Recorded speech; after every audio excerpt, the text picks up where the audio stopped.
Captain on the bridge. Alright, captains, we are back here on the bridge, and today, yes, we will be on the Eleos.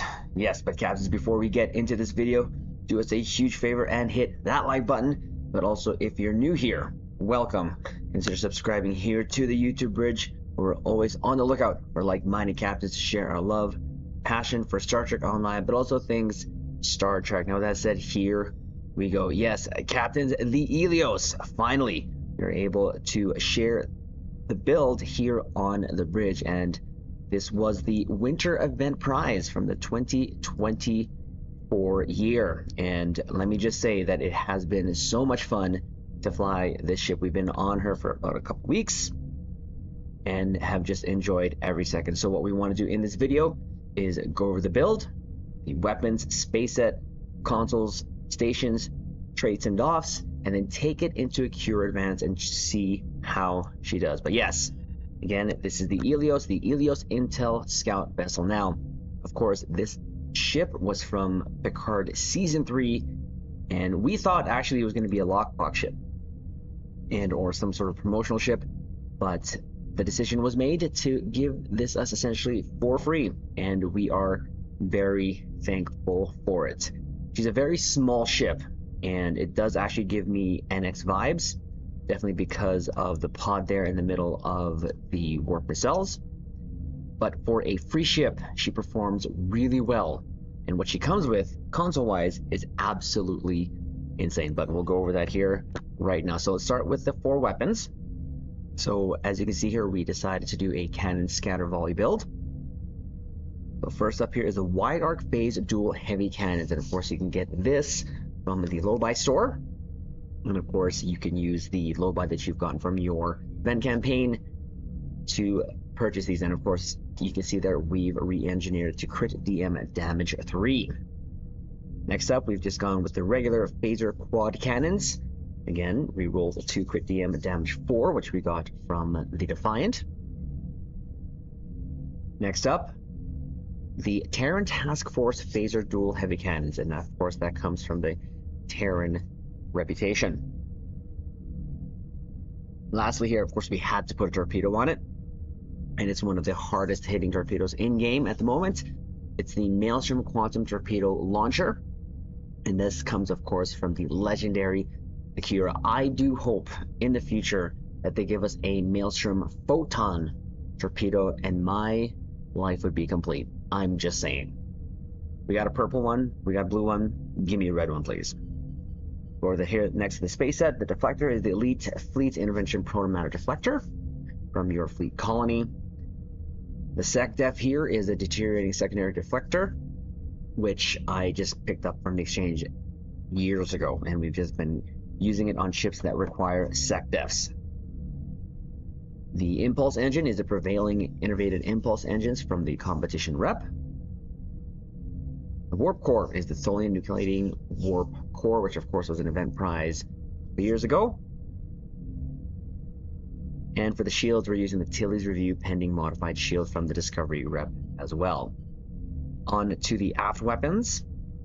We have the Trilithium Enhanced Power Phaser Turret, which is from the episode Nexus. Gives us a little weapon haste there, so that is not that bad at all. And just to round it off, we just use the Advanced Fleet Phaser Turret. Now, which you can get from your fleet. Now, I know I can use the Gamma one from the Gamma rep, but the inhibiting, but I just do not like the visual. Captains, and if you know me, you've been here with us on the bridge, you know I'm mostly, if not entirely, about the visuals. I just cannot handle the circles coming from it, so that's why we normally just default to the Advanced Fleet Phaser Turret along with the Trilithium. Devices, not a lot to speak of, but we have some energy candy here, which gives us plus 20% bonus energy weapon damage for 20 seconds, plus 30 Starship shield penetration for 20 seconds. And then we're going to have our Kobe Yoshimaru transponder to help us out to give us some buff goodness. Onto the console slots. We have 3 of these advanced engineering isomagnetic plasma distribution manifolds. Try saying that 3 times fast. And of course, all are phaser. Next up here, we have the Bioneural Infusion Circuits. Can't beat this console. It's really just been a staple of my builds over the years since I've gotten the low buy store. Just a flat out 26.2% crit severity, and it gives us a max hit points, and I need that for this ship. She's pretty squishy. She is pretty squishy. Next up is the Universal Fleet Power Network Array, and this comes from the Awani, which was from the 14th anniversary bundle. Now, we didn't get the bundle itself, we just got the ship, and this console is ridiculous. It really is. Fleet Power Network, enhance ally and pets they control to friend, and up to 12 pets they control for 35 seconds, plus 50% to 125% directed energy weapon, fire cycle haste, scales from Ox Power, of course. Every 3 seconds, 60% chance to apply one of the beam overload 1, cannon, rapid fire 1, or torpedo high yield 1. Of course, I can use this for myself, and it works. It really does work wonders. Next up, the Dynamic Power Redistribution Module, or DPRM, from the Atlas or Prototype Dreadnought, which you can, of course, get from your event campaign prize. 11.3 all damage resistance rating, 90% directed energy damage. We love it for the clicky. Bonus damage, resistance, hull regen. Essentially my only heal survivability that I have on this ship and or most of my builds. But for 20 seconds, plus 40% bonus damage, while above 80%. Plus 100 bonus damage resistance rating, plus 500% hull regen. Great, great console. And of course, we are pairing it always with the Point Defense Bombardment Warhead, plus 25% projectile damage, which helps the warhead itself and the Quantum Maelstrom, plus 1% critical chance, very cute, but we're of course using this for the set. More details here.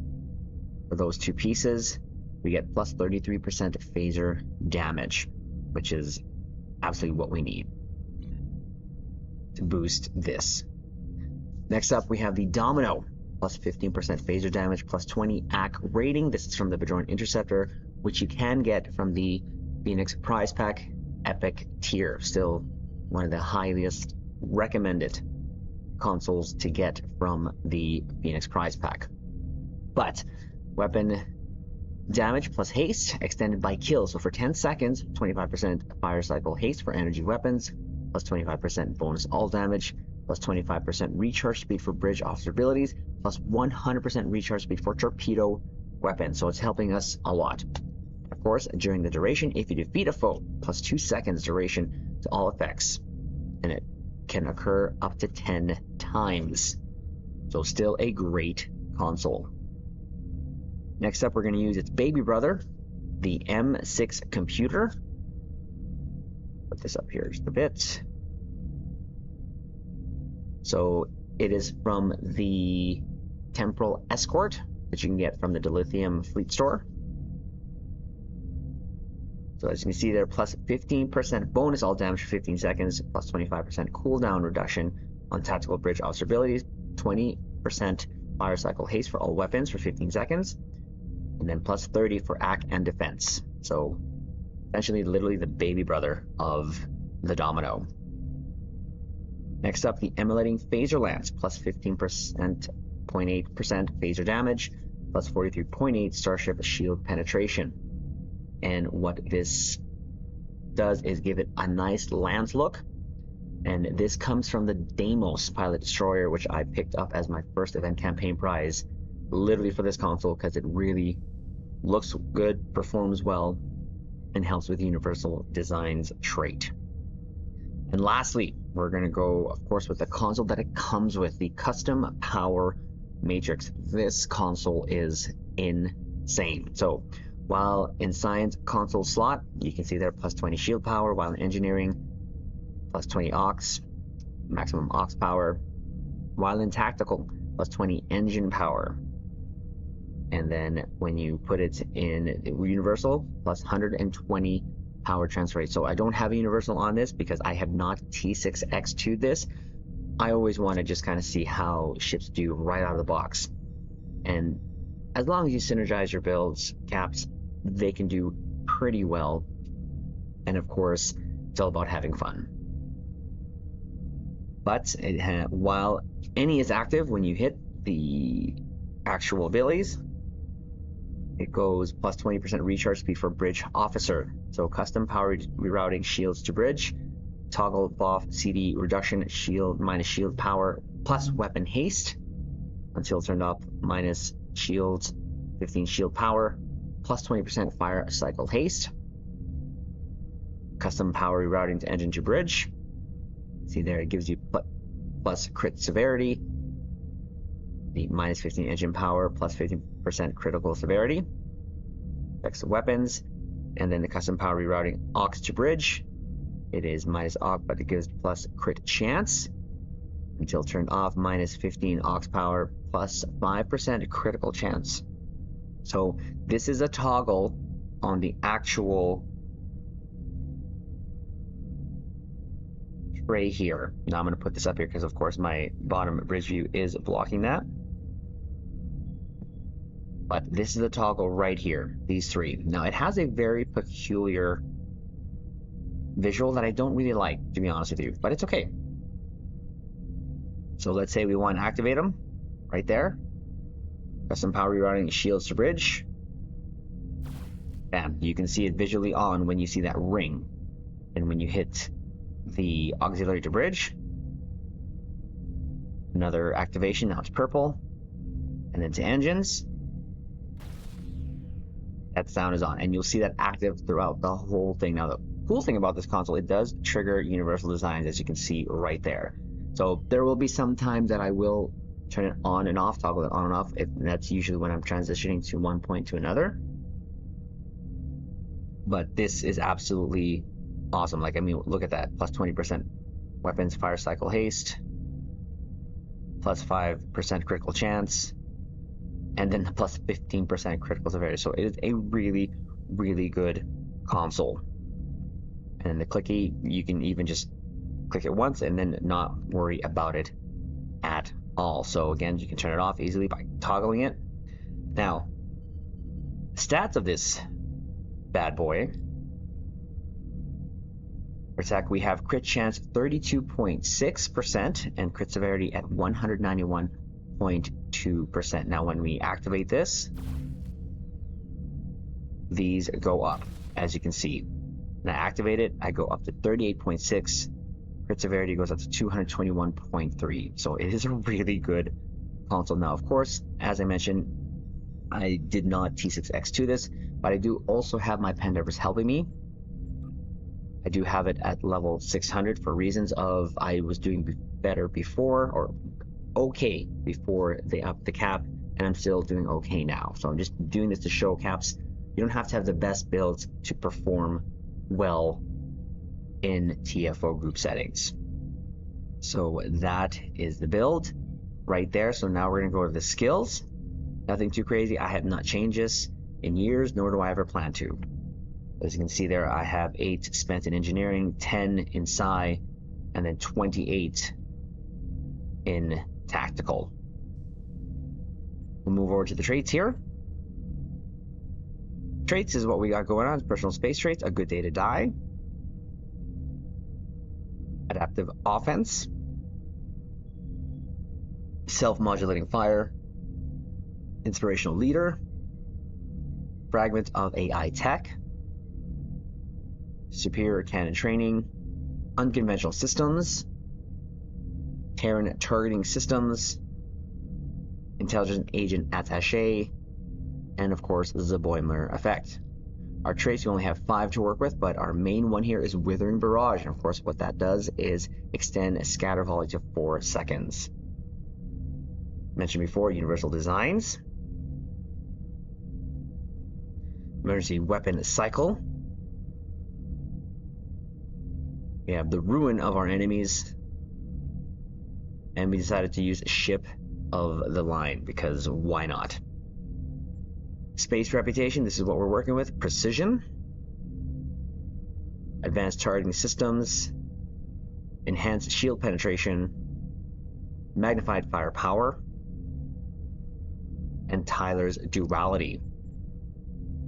We'll move on to the stations here. This is what we got going on here. So it does have a Miracle Worker Universal Lieutenant Commander station. So what we decided, left, right, down, up, and down. So emergency powered engines, emergency powered weapons, narrow sensor bands 3, human sight lace weaponry, disturbing targeting 2, of course, cannon scatter volley, torpedo spread 1, attack pattern beta 1, structural integrity collapse, and in the intel seating we went viral impulse burst, scramble sensors, override subsystem safeties 3, and destabilizing resonance beam to help out our SecDef. So that's the stations. Now onto our doofs or DOFs. So on the ground we got 2 helping us in space. Neil Falconer, more damage against the Borg, and Elder Malikatan, increased damage versus everyone. And then space is what we have here, Emergency Con Holographic Officer, to help recharge our evasive maneuvers when we hit emergency powered engines. We have Energy Weapons Officer here, chance for stacking crit chance when we fire energy weapons. I actually have 2 of those, another one down here. This one helps stack as well crit severity. Then the Projectile Weapons Officer, chance for stacking crit severity on firing projectiles. And another Energy Weapons Officer here as well, stacking crit severity when we fire our energy weapons. And then we got Dlyrene, of course, increase damage against Zeburg. So that is the build of the Eleos, and we have been able to get about 500, probably the highest is about 575k out of this. That's insane. Out of ship, it wasn't even a full support run. I believe we may have had a tank there, but regardless, for a free event ship, it is performing relatively really well, and it comes with a really good console, which is probably going to be present on a lot of energy build consoles. So now what we're going to do is going to head over into Cure Advance, see how she does. And as we normally do, we're going to go to the left docking station, clear that out as best as we can, as fast as we can. Go over to the right. As we do so, clear all the ships heading towards the Kang. Clear the right docking station, and then clear the middle. So she's a bit squishy, so we might die, but we'll try our best not to. But regardless, she is still pretty much a beast. Again, us thinking that this ship was going to be a lockbox, some sort promo, it was a pleasant surprise that we got this essentially for free just by doing the winter event. But here we go. At the start, this is where I toggle all the consoles there that we need from the Eleos. Again, we're going to go left first. Start powering up here, buffing up.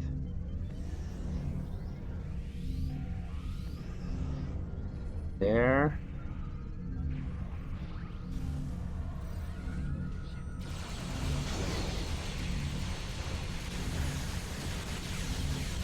You can clear all that. Clear that as well. And clear these while our buffs are present.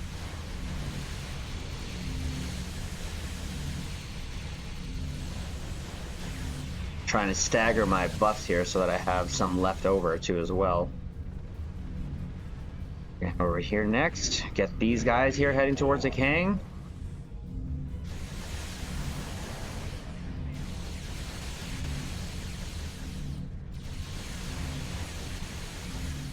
Making sure there's no ships there left.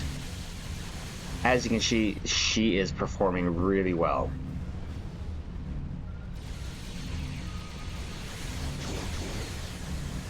Let our torps hit that, clear that.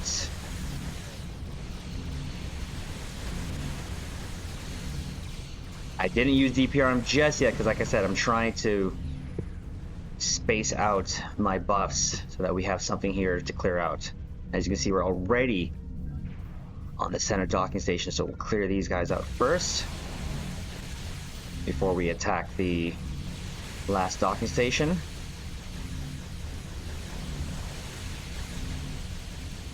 Hit that up. Now we're gonna hit this, go full on DPRM. Let our maelstroms do some work there.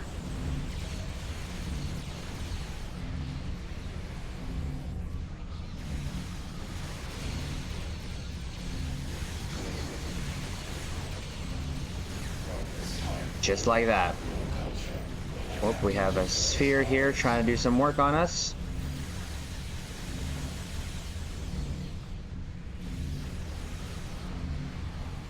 Just like that. Oh, we left some there on the right. We'll just clear that up quickly.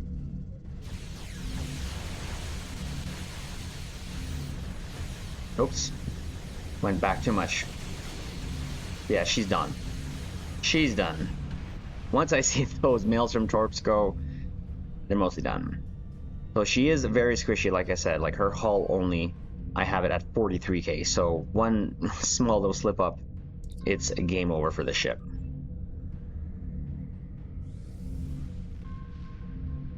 Right, so now we wait for the carrier. Let's go ahead and buff up here as best as we can.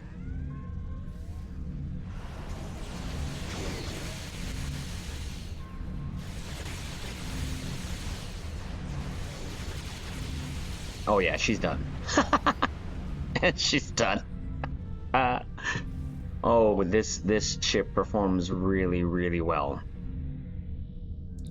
Not gonna lie, Caps, it's a very, very good ship, and I hope you were able to get it as well. And of course, we'll go over here for our shelfies. Captains, if you don't know what that is, those are our ship selfies, probably what's going to be used as the thumbnail for this video. I like always having like board bits there at the background to show that this ship was the one who destroyed all the Borg. And of course, Kobayashi Maru ruining the shelfie with all the buff goodness, but that's okay. We got it. Ooh, that's also a nice one too. Ha! Okay, all right, let's get out of here. Give our final 2 ECs on this, but as you can see, Captains, it performed really well. One of the things that you have to also keep in mind with synergizing your build is also making sure that you're managing your buffs. I know sometimes in Alpha Strike it is good to hit them all up, but if you're doing solo content like that, it is, well, at least what I do is space out my buffs and not spit it out all at once, because if I would have done that, I wouldn't have any buffs for the second and or third docking station. At least that's how we do it. So there is the Eleos. That is how she did, and as you can see, I named it the SS Crusher's Eleos because this was the ship that Beverly Crusher and Jack Crusher used there in Picard Season 3. Again, visually, love the ship, love the nacelles there, love how the angle that they have on them. It is a pretty tiny ship, but for a free ship, she performs really well. So, Captains, this is our first build video of 2025. We have a lot of catching up to do when it comes to build videos. We have probably at least 5 in the bag that we'll be doing here, and hopefully getting that out in the next week, because as of this video, we are actually on holiday, so we want to make sure we get all that content here on the bridge, because those are the ships that we've been enjoying here Star Trek Online for the past couple of months. But again, love this ship. Hopefully, again, you're able to get it. So, Captains, do us a huge favor. Hit the like button to help the channel out. We are well on our way to 4,000K, and that's thank you to all for your support. And for 2025, of course, we wish you all the best. Comment below. Let us know what you think of the Eleos. And of course, consider subscribing here if you're new to the bridge. And we'll leave it on this note. Live long and prosper.